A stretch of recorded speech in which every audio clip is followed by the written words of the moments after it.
এই যে আমাদের এলাকার পরিস্থিতি, আজকে প্রচুর কুয়াশা, কালকেও পড়ছিল কিন্তু আজকে বেশি।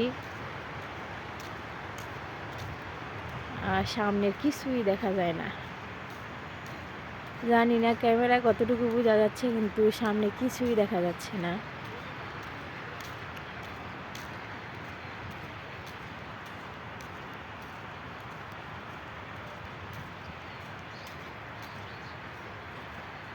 আপনাদের এলাকার কি এরকম জানাবেন কমেন্ট করে।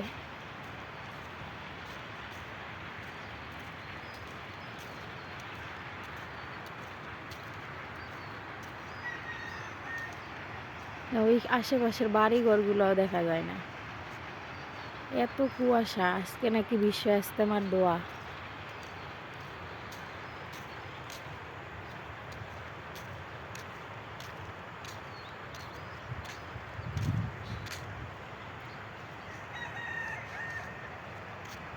দেখুন, আমি যে রাস্তা দিয়ে আসছি ওই রাস্তাটাও অর্ধেক কুয়াশায় ঢাকা পড়ে গেছে।